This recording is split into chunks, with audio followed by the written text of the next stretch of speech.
अगर ये वीडियो नहीं देखोगे तो एग्जाम से आने के बाद बहुत पछताओगे, क्योंकि जब आपको पता चलेगा कि ये वीडियो से ही ज्यादातर क्वेश्चन आए हैं एग्जाम में, आप सारे क्वेश्चन मैच करोगे, क्वेश्चन पेपर देखोगे, ये वीडियो देखोगे, क्वेश्चन पेपर ये वीडियो दोनों सामने रखोगे और आप देखोगे तो आपको पता चलेगा कि सारे के सारे क्वेश्चन बल्कि मोस्ट ऑफ द क्वेश्चन इस वीडियो से ही आए हैं। तो इसीलिए यहाँ पे जो भी सवाल मैं करा रहा हूँ उसका आंसर लिखना और आपको समझना कि उसका आंसर कैसे लिखते हैं बहुत ही जरूरी है।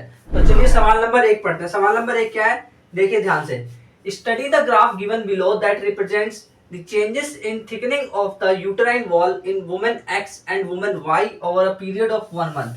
यानी कि अगर 1 मंथ की बात करें तो इन्होंने एक ग्राफ दे रखा है, एक X है और एक Y है, दोनों का हमें एनालिसिस करना है। एनालिसिस क्या करना है, देखिए बोला है why does the graph with respect to woman X और Y, मतलब ये दोनों वुमेन है, X और Y वुमेन है, इंडिकेट क्या इंडिकेट करता है, और हमें रीजन भी देना है। 2 मार्क्स का क्वेश्चन आ रखा है बोर्ड एग्जाम 2024 में, ध्यान से देखना। इसका आंसर कैसे लिखेंगे वो समझना जरूरी है हमारे लिए। तो देखिए हमें ये पता लगाना है कि x क्या है और y क्या है। तो देखिए जो वुमेन है वॉल थिकनिंग दे रखी है, ये किसकी थिकनिंग होगी, ये यूटराइन वॉल की थिकनिंग होगी, उसी की बात कर रहे हैं। तो ये यूटराइन वॉल की थिकनिंग है, यूटराइन वॉल की थिकनिंग है ये। और ये अगर हम ध्यान से देखें तो 30 डे में क्या होता है, ये थिकनिंग एकदम कम हो गई। कहीं ऐसा तो नहीं कि यहाँ पे मेंस्ट्रुएशन हुआ है ना, सही कह रहा हूँ कि नहीं, ये मेंस्ट्रुएशन हुआ है ना यहाँ पे, तभी तो इसकी थिकनिंग कम हो गई है। अगर अदरवाइज थिकनिंग कम कैसे होती फिर बताइए। अच्छा यहाँ पे थिकनिंग उल्टा बढ़ गई है, तो थिकनिंग बढ़ने का मतलब क्या, कहीं ना कहीं जो है जो फर्टिलाइजेशन हो गया है और जिसकी वजह से एम्ब्रियो इम्प्लांट हो गया और थिकनिंग बहुत ही ज्यादा हो गई है यहाँ पे। क्योंकि थिकनिंग, अच्छा अगर मान लो थिकनिंग नहीं बढ़ती, यहाँ पे थिकनिंग सेम रहती या थिकनिंग नहीं बढ़ती, तो हम कहते हैं कि ये जो है, ये जो फर्टिलाइजेशन नहीं हुआ है यहाँ पे और थिकनिंग नहीं बढ़ी है, यानी कि स्ट्रेस की कंडीशन में वो मेंस्ट्रुअल साइकिल नहीं हुई है। बट यहाँ पे तो उल्टा ही हुआ है, यहाँ पे थिकनिंग और बढ़ गई है, यानी एक्स जो है वो थिकनिंग बढ़ा दी है वहां पे। थिकनिंग बढ़ने के कारण ऐसा हुआ है कि यानी कहीं ये प्रेगनेंसी की कंडीशन तो नहीं है, अगर आप ध्यान से सोचे तो कहीं ये प्रेगनेंसी की कंडीशन नहीं है, हाँ ये प्रेगनेंसी की ही कंडीशन है। तो इसका आंसर कैसे लिखेंगे, ऐसा क्यों है कि एक ग्राफ नीचे जा रहा है एक ऊपर जा रहा है। तो आंसर देखिए लिखेंगे हम यहाँ पे, answer in this graph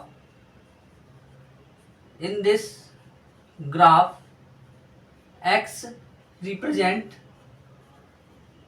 represents x क्या रिप्रेजेंट कर रहा है, x represents pregnant women, pregnancy condition भी लिख सकते हैं, प्रेगनेंसी कंडीशन।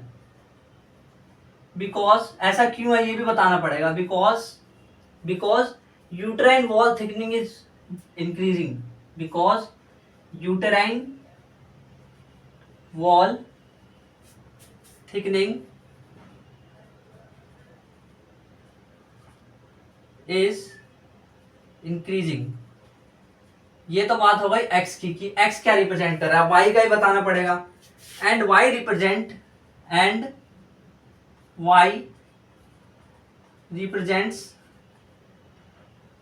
कौन सी कंडीशन है, menstruation condition. y represents menstruation condition. क्यों, बिकॉज यूटेराइन वॉल थिकनिंग, क्योंकि वो यूटेराइन वॉल लेयर की थिकनिंग जो है, थिकनिंग इज डिक्रीज हो गई है, इसीलिए सिंपल सी बात है, डिक्रीज हो गई है थिकनिंग, तभी ऐसा हो रहा है डिक्रीजिंग। क्वेश्चन नंबर 2 है, describe the development of placenta. भाई प्लेसेंटा डेवलप कैसे होता है ये डिस्क्राइब कर दो during pregnancy in a human female. 2 mark का बोला कि डिस्क्राइब कर दो और 3 मार्क का बोला कि रोल बता दो, मतलब 3 रोल बता देंगे और 2 मार्क्स में एक्सप्लेन कर देंगे इसको कि प्लेसेंटा फॉर्म कैसे होता है। तो ध्यान से समझना, पहले तो समझना क्या होता है कि कुछ वर्ड पकड़ लेते हैं और फिर हम समझ जाते हैं। देखिए क्या होता है, पहले जो है इम्प्लांटेशन होता है, इम्प्लांटेशन समझ लेना, इम्प्लांटेशन होता है पहले, मैं शॉर्टकट में लिख देता हूँ क्योंकि हमें जल्दी जल्दी आंसर लिखने की कोशिश करने हैं। इम्प्लांटेशन होता है पहले, इम्प्लांटेशन होता है। तो इम्प्लांटेशन होने के बाद क्या होता है, जो एम्ब्रियो की जो सेल होती है ना, जो ट्रोफोब्लास्ट सेल बाहर की, उस पे एक फिंगर लाइक प्रोजेक्शन बन जाती है, उसे कोरियोनिक विलाई कहते हैं। तो क्या बन जाती है, कोरियोनिक विलाई बन जाती है। कोरियोनिक विलाई बन गई, कोरियोनिक विलाई बनने के बाद वो जो है यूट्राइन टिश्यू और मैटरनल ब्लड के बीच में एक स्ट्रक्चर बनता है, कोरियोनिक विलाई वो बनता है। फिर उसके बाद जो है वो यूट्राइन टिश्यू और कोरियोनिक विलाई के बीच में एक इंटरडिजिशन फॉर्म हो जाता है। इंटरडिजिशन मतलब क्या, एक तरह से कनेक्शन, बहुत ही तगड़ा वाला कनेक्शन कि कभी टूट ही नहीं सकता, ऐसा वाला कनेक्शन बन जाता है। वो कनेक्शन जब बन जाता है तो उसका वो एक स्ट्रक्चर और फंक्शनल यूनिट होता है, किस चीज का, प्लेसेंटा का। तो उसे कहते हैं प्लेसेंटा। वही स्ट्रक्चर और फंक्शनल यूनिट है जो कोरियोनिक विलाई और यूट्राइन टिश्यू के बीच में है। जैसे मान लीजिए, देखिए अगर ये ओवरी है, मतलब अगर हम माने, देखिए कैसे था, अगर ये फीमेल रिप्रोडक्टिव सिस्टम में बात करें, अगर हम, ये फीमेल रिप्रोडक्टिव सिस्टम में इधर ओवरी होती है, ये स्ट्रक्चर है, शॉर्टकट में ये अगर स्ट्रक्चर है, तो ये यूट्राइन है, ये यूट्रस है, ये यूट्रस की लेयर है, और ये यूट्रस है, और यहाँ पे ट्रोफोब्लास्ट जो है वो अपने आप को मतलब इम्प्लांट किया है, ठीक है। तो इसको अगर हम जूम करके देखें तो हमें पता चलेगा कि यहाँ पे जो ये स्ट्रक्चर है, इसने ऐसे ऐसे स्ट्रक्चर फॉर्म कर लिया है, और यूट्रस ने भी ऐसे ऐसे फॉर्म कर लिया है। तो देखिए कितनी, मतलब कितने अच्छी तरह से, मतलब ये कनेक्शन और ये कनेक्शन, मतलब मान लीजिए ये ट्रोफोब्लास्ट का कनेक्शन है और ये यूट्रस का कनेक्शन है, दोनों आपस में जुड़ गए और इंटरडिजिशन हो गए। इस स्ट्रक्चर ऑफ फंक्शन यूनिट को प्लेसेंटा कहते हैं, जो कि यूट्राइन टिश्यू और कोरियोनिक विलाई के बीच में बनी है, ठीक है। बस अब इसी चीज को हम लिख देते हैं, कैसे फॉर्म हुआ प्लेसेंटा, सिंपल। तो चलिए लिखते हैं आंसर, मेरे साथ लिखिए, आपके लिए और आसानी हो जाएगी। तो लिखेंगे after implantation, after implantation, implantation के बाद क्या होता है, after implantation the finger like projection, the finger like projection, finger like projection, projection form on, कहाँ फॉर्म होता है, किस चीज के ऊपर फॉर्म होता है, finger like projection form on trophoblast, form on trophoblast. Trophoblast पे जो है, ट्रोफोब्लास्ट क्या होता है, ट्रोफोब्लास्ट इज एम्ब्रियो की जो बाहर की लेयर होती है उसे कहते हैं ट्रोफोब्लास्ट। तो ट्रोफोब्लास्ट जो है उस पे finger like projection form, the finger like projection form on trophoblast which is called, उसी को हम कहते हैं, उस जो फिंगर लाइक प्रोजेक्शन है ना, उसी को हम कहते हैं chorionic villi, which is called chorionic villi. अब क्या होगा नाउ, कोरियोनिक विलाई, अब क्या होगा, कोरियोनिक विलाई सराउंडेड हो जाएगी, chorionic villi get surrounded by, surrounded by uterine tissue, uterine tissue and maternal blood, maternal blood मतलब मैटरनल यानी मम्मी का, माता का मम्मी का ब्लड, मैटरनल ब्लड उसकी बात हो रही है। तो chorionic villi get surrounded by uterine tissue and maternal blood, जैसा कि मैंने यहाँ पे समझाया, अगर ये यूट्रस है और ये कोरियोनिक विलाई है, तो यहाँ पे ब्लड होगा, यहाँ पे ब्लड होगी, यूट्रस के अंदर जो लेयर होगी उसमें ब्लड होगी, और यहाँ पे यूट्रस की लेयर है, यूट्राइन टिश्यू है यानी कि, और यहाँ पे मैटरनल ब्लड भी है, और यहाँ पे कोरियोनिक विलाई है, तो इसके बीच में एक स्ट्रक्चर फॉर्म हो जाएगी। Now chorionic villi get surrounded by uterine tissue and maternal blood, this form a structural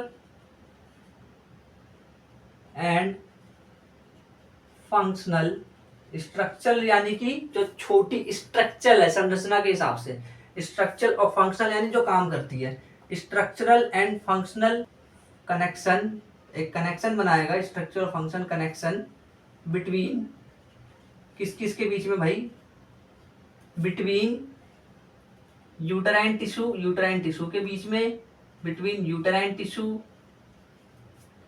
and chorionic villi, chorionic villi, this connection is called placenta, इसी को प्लेसेंटा बोलते हैं, बन गया, इसी तरह से बनता है placenta, this connection is called placenta, ऐसे बनता है प्लेसेंटा। तो इसका आंसर समझ आ गया आपको। अब अगला देखते हैं कि इसका रोल क्या है, एक्सप्लेन इट्स रोल। तो हम लिखेंगे, ये तो फर्स्ट का आंसर था, सेकंड का लिखेंगे,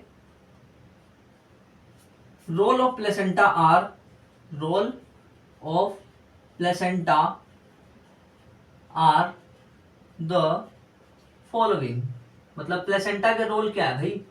प्लेसेंटा के रोल है, देखिए पहला रोल है number one, role number one, role number one, role number one नहीं, रोल नंबर 1 2 3 नहीं, रोल नंबर वन। मतलब पहला रोल क्या है? कहीं मैंने बोला रोल नंबर वन, बोला प्रेजेंट सर, नहीं वो वाला रोल नंबर नहीं। तो role of placenta are the following, क्या रोल है? पहला रोल तो ये, देखिए ध्यान से सुनना आप। पहला रोल ये है, वो 3 रोल यहाँ पे हम लिख सकते हैं इसका। हाय हाय, मोमोस रोल की बात कर रहे हो? मोमोस रोल की बात नहीं कर रहा। देखो जो है, पहला रोल ये है कि सप्लाई करना। अब सप्लाई किसकी करता है भाई? ऑक्सीजन की सप्लाई करता है ये, और न्यूट्रिएंट की सप्लाई करता है। दूसरा रोल है इसका रिमूव करना। रिमूव क्या करेगा? काम की चीजें रिमूव करेगा क्या? नहीं, एक्सक्रीटरी वेस्ट और कार्बन डाइऑक्साइड रिमूव करेगा। ठीक है, और क्या काम है अगर याद हो तो? पढ़ते आ रहे हैं, बार बार एक सवाल आया था पिछले लेक्चर में, अगर आपको याद हो तो। वो सवाल क्या था? सवाल था कि HCl, HPL, हिस्ट्रोजन, प्रोजेस्टेरोन प्लेसेंटा से रिलीज होता है। तो कहीं ऐसा तो नहीं कि एंडोक्राइन टिश्यू की तरह एक्ट करता है? अरे हाँ भाई, एंडोक्राइन टिश्यू की तरह एक्ट करता है। ठीक है, तो इसके रोल लिख लेते हैं। पहला रोल क्या है? Supply of oxygen and nutrients. Supply of oxygen and nutrients. Nutrients और ऑक्सीजन दोनों का सप्लाई करता है। दूसरा रोल क्या है? Removal of CO2 and excretory waste. Excretory waste, जितने भी एक्सक्रीटरी वेस्ट है सारे के सारे रिमूव करने की कोशिश करता है। तीसरा, एंडोक्राइन टिश्यू की तरह का एक्ट करता है ये। Act as endocrine tissue, acts as endocrine tissue. पर ये तो बताओ कैसे, क्या रिलीज करता है ये बताना पड़ेगा। Act as endocrine tissue by secreting hormones like, अब नाम बताओ, जल्दी से बताओ, जल्दी नाम। हाँ, HCG, हाँ और बोलो, HPL और प्रोजेस्ट्रोन। हाँ, मुझे सब सुनाई दे रहा है, आपकी आवाज सब सुनाई दे रही है। आप जो आंसर बोल रहे हो ना, सब सुनाई दे रहा है मेरे को। ऐसा मत समझना कि सुनाई नहीं दे रहा है। HCG, HPL, प्रोजेस्ट्रोन और ईस्ट्रोजन, ये है, ये सारे के सारे एंडोक्राइन टिश्यू की तरह एक्ट करते हैं। ठीक है, तो ये है इसका आंसर। अच्छा, ये आंसर तो आपको आसान लग रहा है कि मुश्किल? बताना कमेंट में जरूर। ठीक है, ये आंसर लिखने की जो टेक्निक है वो आपको आसान लग रही है कि मुश्किल, जरूर बताना। अगला सवाल है, ड्रॉ एंड लेवल एनी 4 पार्ट। कोई से भी 4 पार्ट, ऐसा नहीं कि सारे, एनी 4 पार्ट हो। कहाँ, किस चीज का? ह्यूमन फीटस है यूट्रस के अंदर। तो ये बहुत इंपॉर्टेंट डायग्राम है, देख लो, ये एग्जाम में आ रखा है, 2023 के एग्जाम में आ रखा है। अच्छा, एक और सवाल एग्जाम में आया था 2023 में, वो भी 2024 में आ रखा है। वो कौन सा है? प्लेसेंटा के फॉर्मेशन वाला। तो वो मैं दोबारा नहीं कराऊंगा क्योंकि वो हमने लिखना सीख चुका है, तो वो आपको अच्छे से प्रैक्टिस कर लेना है एक और बार। ठीक है, तो ड्रॉ एंड लेवल any 4 part of human foetus within uterus. तो ये डायग्राम मेरे साथ बनाना सीखिए, कैसे बनाते हैं। देखिए, हम बात करते हैं, अगर जैसे ये जो है, हमें पता है यूट्राइन फंडस है, और ये साइड में ये फेलोपियन ट्यूब जा रहा होता है, बट हम फेलोपियन ट्यूब को बनाएंगे नहीं पूरी तरह से। हमारा तो काम है कि यूट्रस के अंदर हमें फीटस को दिखाना है। ठीक है, तो हमने फिर इसको ऐसे करा, फिर ऐसे करा, देन उसके बाद ये ऐसे, फिर ये ऐसे करके आ गया। ठीक है, अब देखना ध्यान से क्या होने वाला है। यहाँ पे ये लेयर है, और यहाँ पे ऐसे ऐसे करके फॉर्म हुई है, ऐसे ऐसे, और ये ऐसे हो गई। फिर इसके बाद इंटरडिजिशन दिखाना पड़ेगा हमें, इंटरडिजिशन ऐसे करके दिखाना पड़ेगा हमें। फिर हमने इंटरडिजिशन दिखा दिया। अब देखिए यहाँ पे क्या होगा, हमें गोल कर देना है इसको, बिल्कुल ऐसे गोल कर दिया। फिर उसके बाद ये इंटरडिजिशन फॉर्म हुआ है, ये इंटरडिजिशन जो फॉर्म हुआ है, ये इसको हम कोरियोनिक पिलाई कहते हैं। जो आप इंटरडिजिशन देख रहे हैं ये वाला, इसको कोरियोनिक पिलाई कहते हैं। तो यहाँ पे हम लिख देते हैं, ऐसा करते हैं, इसको लेवल बाद में कर देंगे, 4 चीज लेवल करनी है ना, बाद में कर देंगे। ये एक है, फिर यहाँ से जो है एम्ब्रियो यहाँ से आ रहा है। अगर आप डायग्राम को देखेंगे एनसीईआरटी में तो ऐसा ही डायग्राम है लगभग। तो यहाँ से एम्ब्रियो आ रहा है, ये जो एम्ब्रियो आ रहा है ऐसे करके, ऐसे एम्ब्रियो आ रहा है यहाँ पे।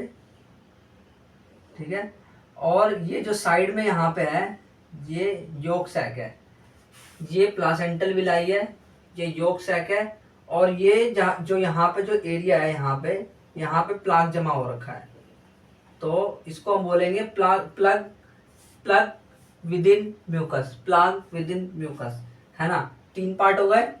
और क्या हम एक्सप्लेन कर सकते हैं, यहाँ पे हम एक्सप्लेन कर सकते हैं कि एम्ब्रियो, कि ये एम्ब्रियो है, ठीक है। ये 4 चीज, वैसे आप कितनी चाहे उतनी कर सकते हैं, पर इन्होंने 4 ही बोला तो मैं आपको 4 ही करके दिखाता हूँ। वो क्या है, देखिए प्लेसेंटल विलाई, ये क्या है, प्लेसेंटल विलाई है, पहली चीज ये हो गई। दूसरी चीज है ये है yolk sac, yolk sac, yolk sac. ये क्या है, एम्ब्रियो। और ये क्या है, ये है नंबर 5 नहीं, नंबर 4 पे है, ये नंबर 4 पे है plug, plug within, plug of mucus, mucus का प्लग है ना, plug of mucus within cervix. तो ये 4 पार्ट हो गए। ये वाला डायग्राम बना के आना था अच्छे से आपको। आप और भी अच्छे से प्रैक्टिस कीजिए। ये तो रफ डायग्राम है, आप इस तरह का बना के भी एग्जाम में आ सकते हैं। तो 2022 में जो है इससे एक भी सवाल नहीं आ रखा है, तो इसीलिए हम 2021 के सवाल को देखने जा रहे हैं। रोने की जरूरत नहीं है, 2022 में सवाल नहीं आया तो, लेकिन इसका मतलब ये नहीं कि 2025 में जो एग्जाम होने वाला है बोर्ड एग्जाम, और जो ये हाफ ईयरली एग्जाम होने वाला है उसमें सवाल नहीं आएगा। उसमें आ सकता है, तभी तो पढ़ा है चैप्टर हमने, तभी तो बुक में भी है, ठीक है। तो list the 3 hormone produce in women only during pregnancy. Only during pregnancy में 3, सिर्फ प्रेगनेंसी के टाइम कौन से ऐसे हार्मोन जो प्रोड्यूस होते हैं, पता है क्या, HCG, HPL, रिलैक्सिन, ये तीनों हार्मोन है। तो लिखते हैं आंसर, चलिए आंसर लिखते हैं। 3 हार्मोन प्रोड्यूस इन वुमेन, सीधा लिख देते हैं, या फिर HCG human chorionic, chorionic human chorionic, gonadotrophin, gonadotrophin, human chorionic gonadotrophin, एक HCG हो गया, एक HPL हो गया, यानी कि human placental, placental lactogen, lactogen, human placental lactogen, HCG, HPL and relaxin are produced only during pregnancy। सिर्फ यही है वो हार्मोन जो प्रेगनेंसी के टाइम में प्रोड्यूस होता है। ये 1 मार्क हो गया, यहां तक 1 मार्क्स मिल गए, ठीक है। आप क्या करेंगे, HCG, HPL और रिलैक्सिन पे अंडरलाइन करके आ जाएंगे, ठीक है। दूसरा क्या है, What happens to the levels of estrogen and progesterone? तो इसका आंसर है levels of estrogen and progesterone increasing during pregnancy। Levels of estrogen and progesterone increasing during pregnancy। तो फिर इंक्रीजिंग वर्ड जो है उस पर आप अंडरलाइन कर देंगे। इंक्रीजिंग वर्ड पे अंडरलाइन करने जा रहा हूं मैं, ठीक है। तो इस पे मैंने अंडरलाइन कर दिया। अगला सवाल है, draw a sectional view of human ovary का सेक्शनल डायग्राम बनाना है और उसमें लेवल करना है primary follicle, tertiary follicle, Graafian follicle और कॉर्पस ल्यूटियम। ये हमें उसमें लेवल करना है, ठीक है। 3 मार्क का क्वेश्चन है, देखना। ये जो है ये ब्लड वेसल्स है, ये डायग्राम बना लेना, बहुत इंपॉर्टेंट है, ठीक है। ये ब्लड वेसल्स है, ये जो है ये प्राइमरी फॉलिकल है, यही है प्राइमरी फॉलिकल जिसको हमें दिखाना था। तो ये प्राइमरी फॉलिकल है, इसको दिखाना था। और क्या है, और है ये जो आपको दिख रहा है ना, ये है टर्सरी फॉलिकल, टर्शियरी, जिसे हमें दिखाना था, टर्सरी फॉलिकल। सवाल उठता है सेकेंडरी फॉलिकल कहाँ गया, ये रे, ये है सेकेंडरी फॉलिकल, जो कि लेवल नहीं कर रखा है एनसीईआरटी में, बट आप चाहे तो लेवल कर सकते हैं, पर हमें 4 ही तो लेवल करना है। तो प्राइमरी फॉलिकल, टर्सरी फॉलिकल, जो इन्होंने बोला वही लेवल करना है, बस फालतू का नहीं। ग्राफियन फॉलिकल है ये ग्राफियन फॉलिकल है। अब मैंने कैसे पता लगा ये ग्राफियन फॉलिकल है, क्योंकि देखो आगे जाके ये रप्चर करने वाला है, इसीलिए ग्राफियन फॉलिकल है। फिर उसके बाद ये जो आप देख रहे हो ना, ग्राफियन फॉलिकल ने तो रप्चर कर दिया और ओवम को, ये जो रिलीज हुआ है ये ओवम है, ओवम को रिलीज कर दिया है। बट उसके बाद क्या होता है, उसके बाद जो ग्राफियन फॉलिकल है अब उसके अंदर ओवम निकल चुका है। एक तरह से मान लीजिए, मैं एग्जांपल देता हूं आपको, मान लीजिए एक गुब्बारा आपने फुलाया है, एक गुब्बारा आपने फुलाया और उसके अंदर आपने एक छोटी सी बॉल डाल दी मान लो, तो वो छोटी सी बॉल ओवम है और जो गुब्बारा है that is basically Graafian follicle. Graafian follicle के अंदर ओवम है। तो जब आप गुब्बारे को बाहर निकाल देंगे, मान लीजिए गुब्बारे को आपने बाहर कर दिया, तो आपके पास सिर्फ गुब्बारा बचेगा। तो वो गुब्बारा जो बचा है, वो गुब्बारा जैसा संरचना वही है कॉर्पस ल्यूटियम। मतलब ग्राफियन फॉलिकल बाद में क्या बन जाता है, कॉर्पस ल्यूटियम, कॉर्पस ल्यूटियम बन जाता है। और ये जो है कॉर्पस ल्यूटियम, ये भी तो हमें दिखाना था इसमें, तो 4 चीजें दिखा दी, बस खत्म। अगला सवाल है, नेम द गोनाडोट्रोपिन्स। गोनाडोट्रोपिन्स के नाम लिखने हैं, उन्हें एक्सप्लेन भी करना है उनके रोल को, ठीक है, सिर्फ नाम लिख के नहीं भग जाना है कि नाम लिखे और भग गए, तो एक्सप्लेन भी करना है उसको। कैसे लिखते हैं, इसका आंसर लिखते हैं, gonadotropins are, gonadotropins are two in number that are, वो क्या क्या पता है, वो एक तो वो एफएसएच है यानी फॉलिकुलर स्टिमुलेटिंग हार्मोन, और एक है एलएच यानी luteinizing hormone. Or FSH follicle भी बोल सकते हैं, फॉलिकल स्टिमुलेटिंग। देखो नाम खुद ही बता रहा है, तो हमें क्यों इतनी मेहनत करनी है भाई, नाम को ही डिसेक्ट करो ना, और देखो नाम से ही पता लगाओ कि क्या हो सकता है। फॉलिकल स्टिमुलेटिंग हार्मोन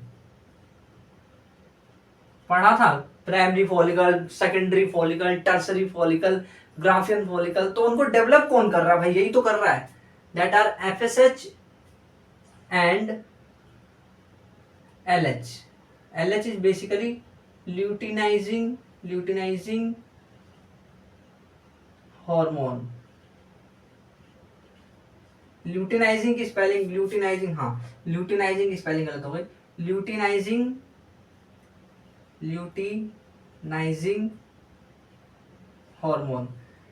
तो ये दोनों जो है गोनाडोट्रोपिन 2 होते हैं नंबर में, एफएसएच और एलएच। तो इस पे हम अंडरलाइन कर देते हैं, यहाँ पे हमें अभी एग्जामिनर 1 मार्क्स दे चुका है, ठीक है, यहाँ पे 1 मार्क्स दे दिया क्योंकि हमने उसके नाम तो बताया कम से कम।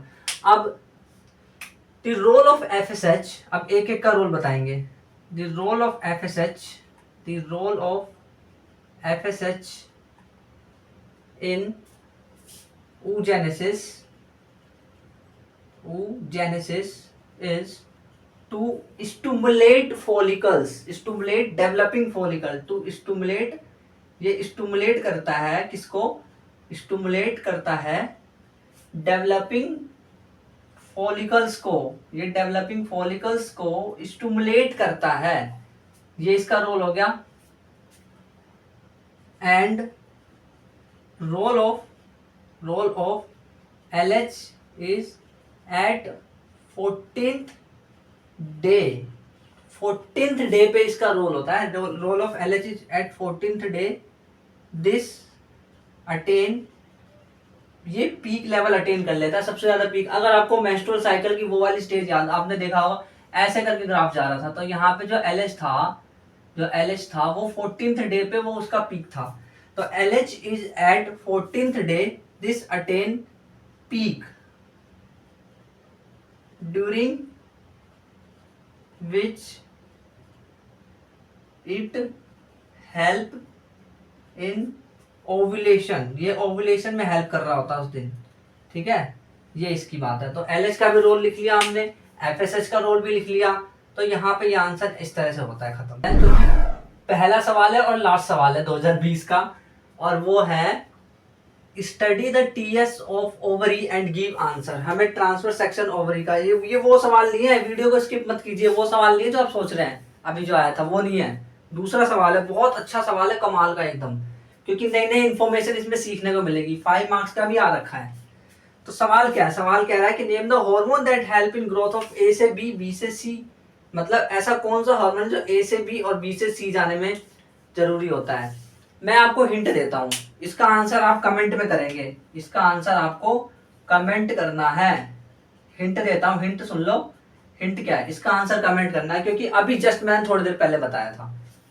तो अगर आपको पता हो कि गोनेडोट्रोफिन होता है, उसमें एक LH होता है और दूसरा वाला नाम क्या होता है, याद है? वही इसका आंसर है। ठीक है, अब कमेंट करके बता दीजिए मेरे को इसका आंसर क्या है जल्दी से, कि फॉलिकल को स्टिमुलेट करने में कौन सा हार्मोन इंपॉर्टेंट होता है उसकी ग्रोथ में। अब यहाँ पे पूछा name the hormone secreted by A and B, A और बी से कौन सा हार्मोन सिक्रेट होता है। तो ए से, ए क्या है पहले तो ये समझना होगा। ए जो है प्राइमरी फॉलिकल है, अगर आपको डायग्राम याद हो पिछले वाला तो वो प्रोड्यूस करता है ईस्ट्राडायोल और इनहिबिन।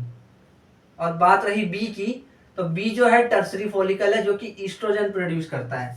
फिर पूछा state the role of hormone produce by D, D से जो हार्मोन प्रोड्यूस होता है वो है प्रोगेस्ट्रोन, जिसको प्रोजेस्ट्रोन भी कहते हैं, प्रोजेस्टिरोन। प्रोजेस्ट्रोन जो है वो, उसका रोल क्या है, रोल ऑफ प्रोजेस्ट्रोन, आंसर इसका यह है, role of progesterone, role of progesterone is to maintain pregnancy, pregnancy को मेंटेन करके रखता है भाई। ये रोल है इसका, बहुत मेन इंपॉर्टेंट है इसका रोल, सबसे इंपॉर्टेंट रोल है इसका मेंटेन करने में प्रेगनेंसी को। क्योंकि सोचो अगर प्रेगनेंसी मेंटेन नहीं तो how life will form, life तो फॉर्म ही नहीं हो पाएगी ना, फिर तो बड़ा मुश्किल हो जाएगा ये सब। तो देखिए, उम्मीद करता हूँ कि जो आपको जो सीरीज है बहुत ज्यादा पसंद आ रही है। मैं इसके लिए बहुत ही अपनी तरफ से पूरी कोशिश कर रहा हूँ कि आपका बहुत ज्यादा फायदा हो जाए एग्जाम के लिए। तो अगर सच्ची में आपको फायदा हो रहा है तो कमेंट में जरूर बताएं कि आपको, हाँ मुझे इससे फायदा हो रहा है, आपको कमेंट में जरूर बताना है। तो यहाँ पे जो है इस चैप्टर के जो है क्वेश्चन आंसर, जो कि हमने थ्योरी, MCQ, लॉन्ग आंसर सारे कवर कर लिए हैं। इसके बाद हम नेक्स्ट चैप्टर पे मूव करेंगे। ठीक है, तो थैंक यू वेरी मच।